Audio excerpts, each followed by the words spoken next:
Oke, sekarang tanggal 2 Februari jam 8.14 malam PM di New York. Dan bursa baru saja, bukan baru saja, udah 4 jam yang lalu udah ditutup ya.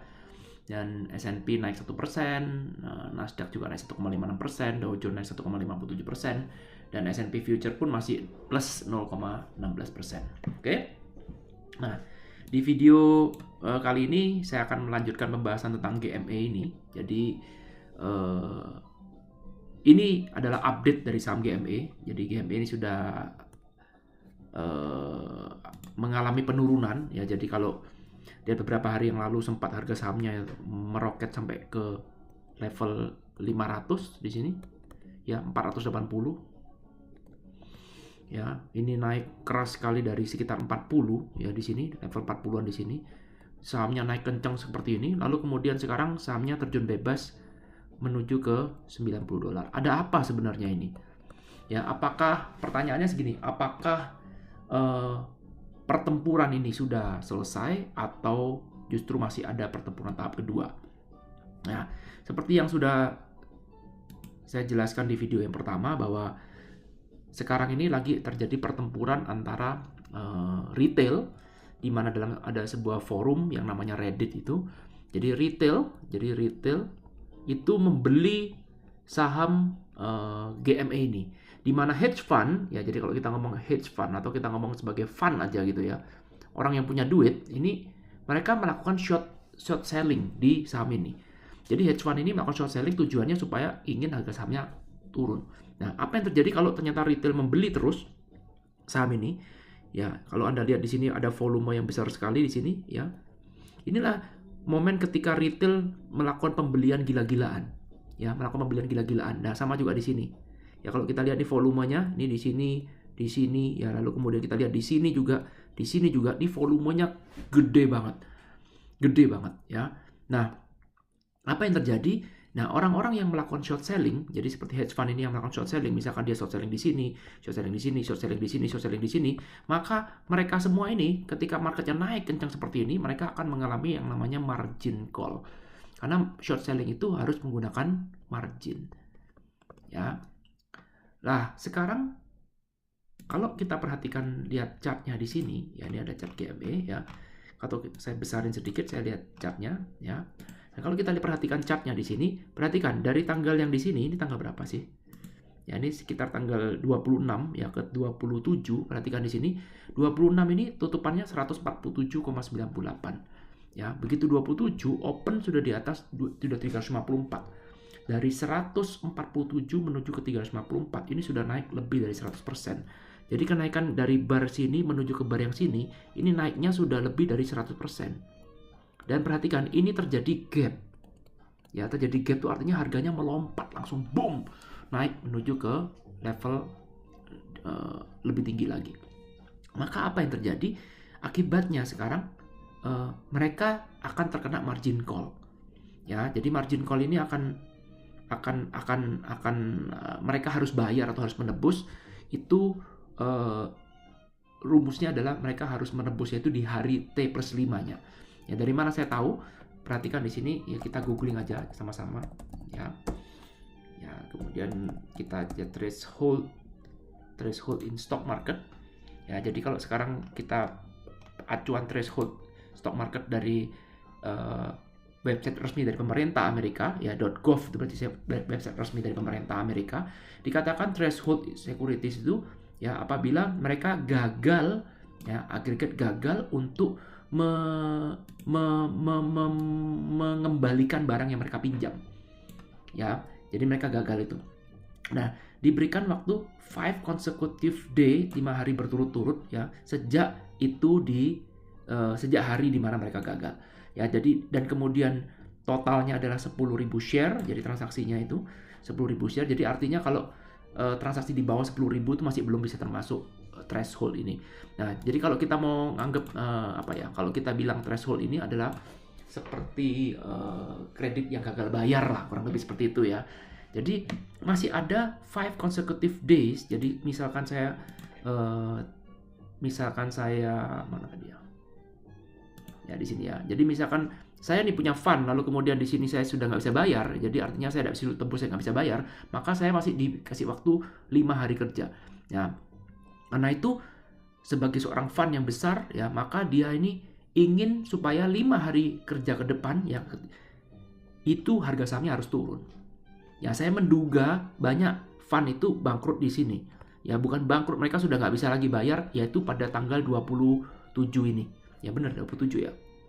Ya, jadi di sini tanggal 20, ya 27. Jadi hari yang bersejarah ini tanggal 27 Januari. Oke. Nah, karena itu harus tunggu T+5. Bagaimanapun caranya mereka harus menurunkan harga saham ini. Bagaimanapun caranya. Kalau kita lihat sekarang hari pertama, hari kedua, hari ketiga, hari keempat, masih ada besok lagi hari Rabu, hari kelima. Tapi tampaknya mereka sudah bisa berhasil menurunkan harga 100 dari angka 300 something menuju ke angka 106. Ya. Nah, sekarang pertanyaannya sekarang apa yang dilakukan oleh fund itu untuk menurunkan harga saham GME ini? Ya. Nah, mereka sekarang sudah kemungkinan merengek ke pemerintah.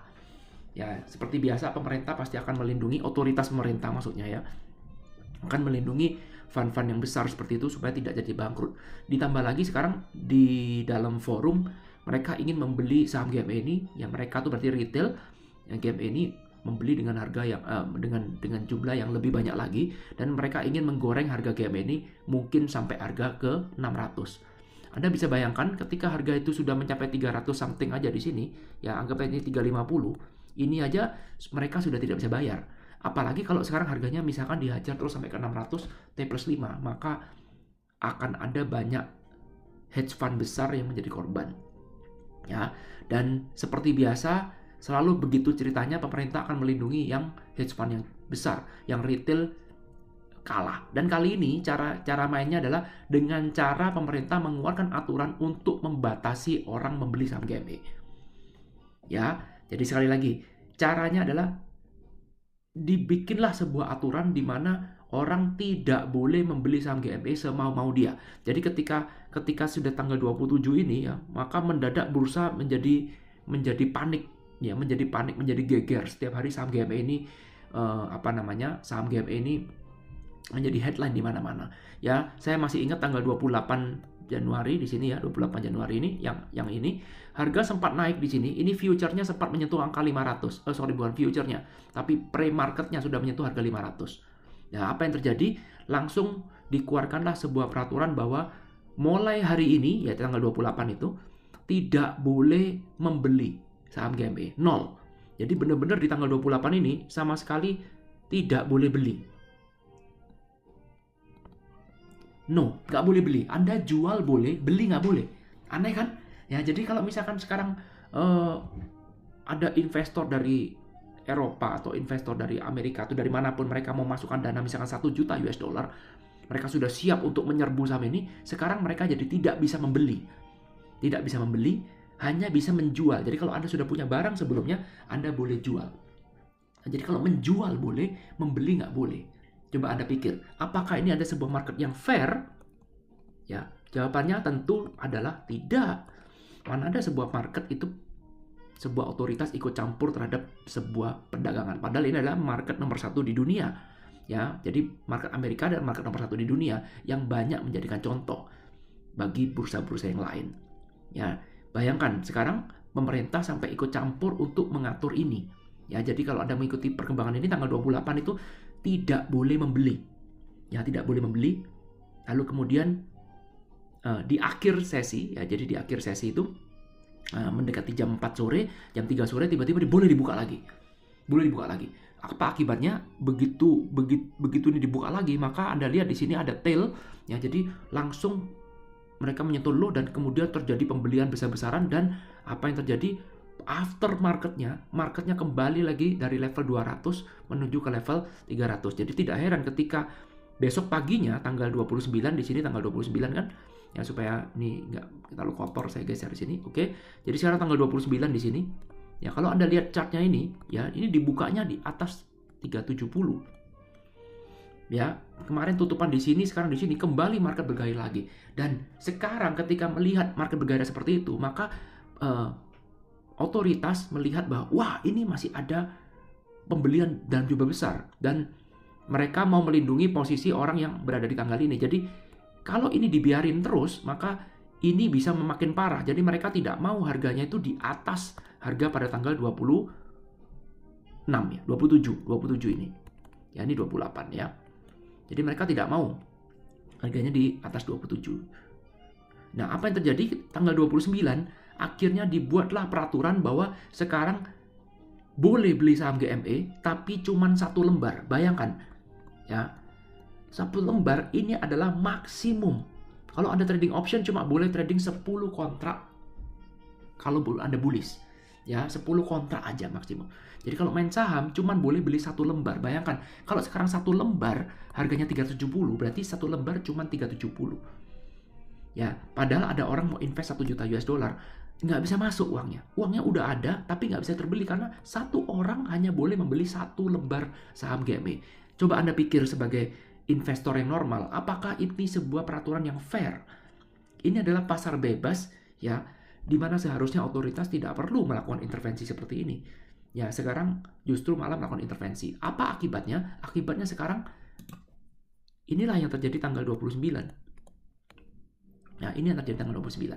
Ya, tanggal 29 ini hari Jumat, ya. Saya ingat betul itu hari Jumat, ya. Jadi ini yang terjadi pada tanggal 29, maka apa akibatnya? Karena tidak ada yang beli. Yang beli cuma 1 share, ya. Sementara orang sudah mulai panik juga. Kok aneh-aneh peraturannya. Mumpung masih profit, maka mereka sudah mulai banyak terjadi penjualan. Ya, penjualan. Dan kali ini hari Senin, ya, ini hari Senin kemarin, yaitu tanggal 1 Februari, ya.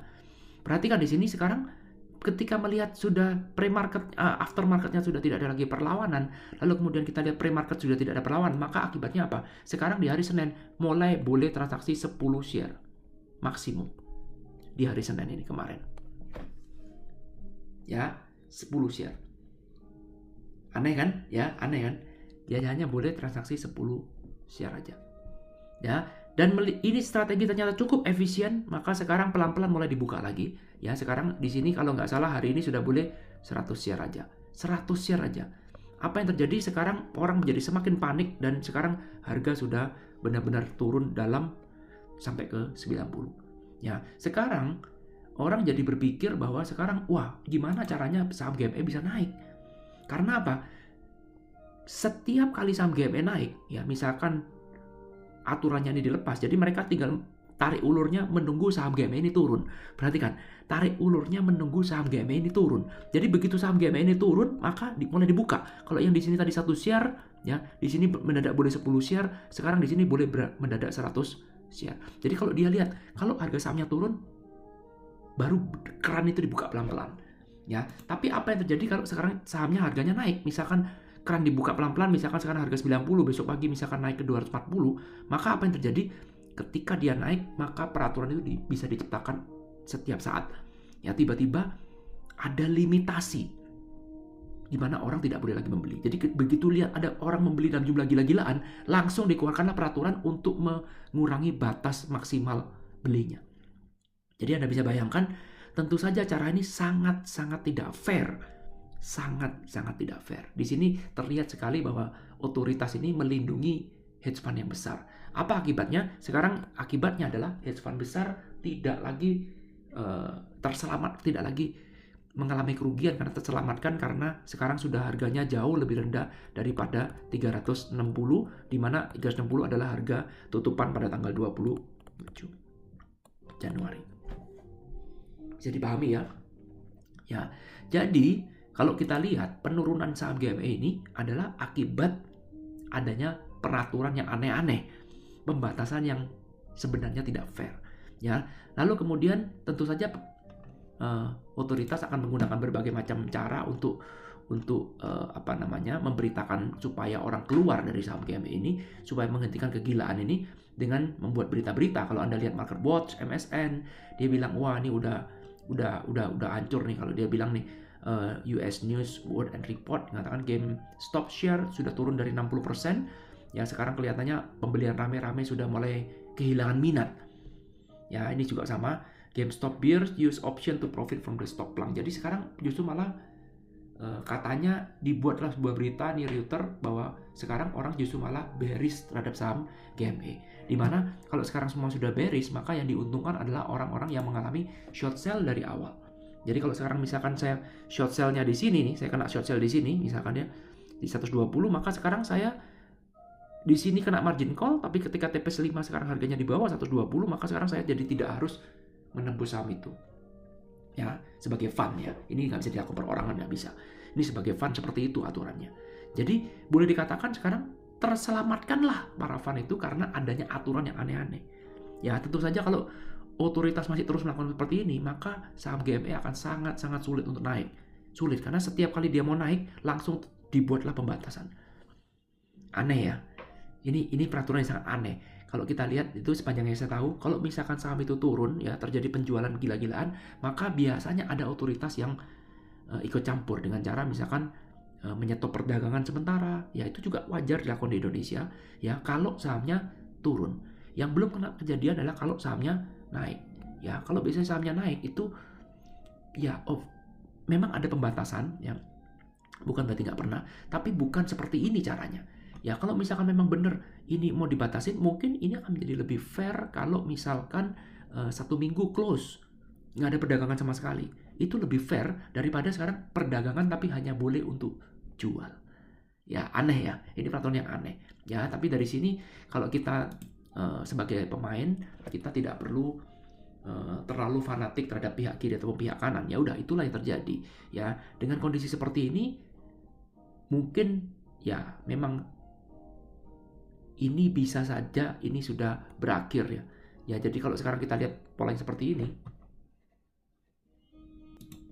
Ya jadi kalau kita lihat polanya seperti ini, bisa saja ini berakhir. Tapi kita nggak tahu ya. Nggak ada yang tahu. Ini cuma mengira-ngira aja. Nggak ada yang tahu.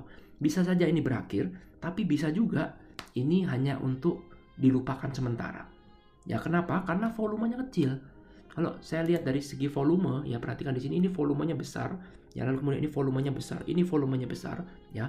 Maka seharusnya apabila ini terjadi profit taking, maka orang-orang yang membeli barang di sini itu akan menjual juga dengan volume yang besar juga.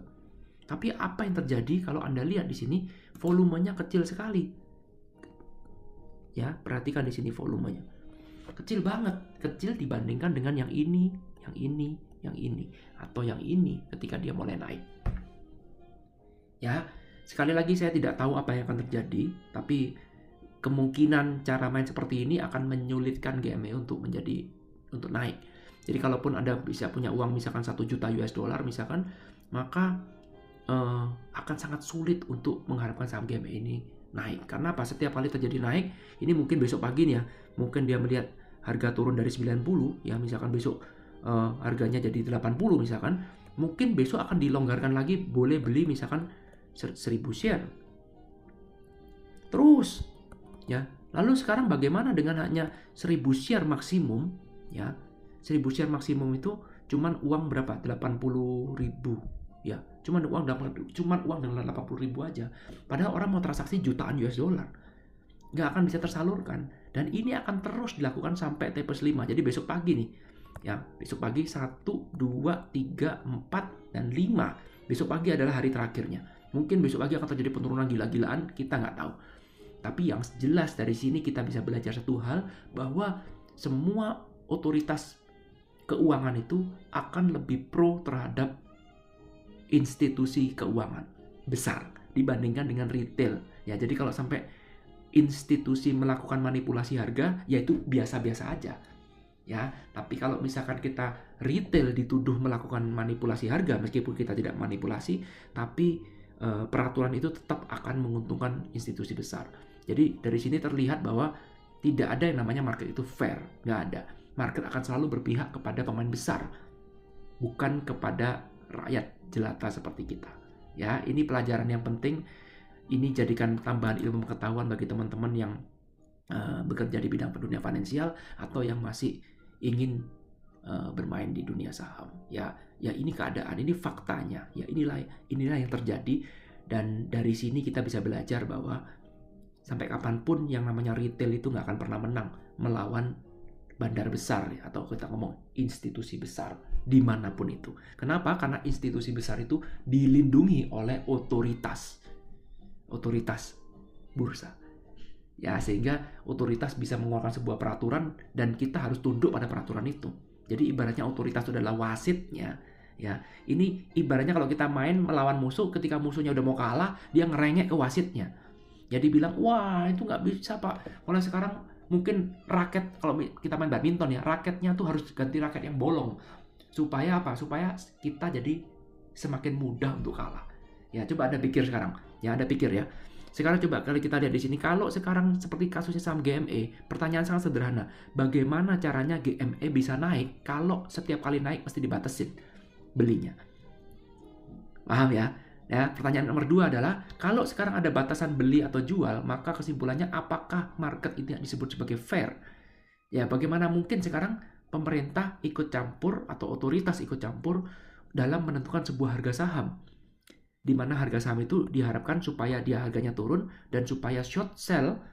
Ya, short sell itu orang yang melakukan short selling yang berharap yang bisa profit karena harganya turun itu bisa diuntungkan.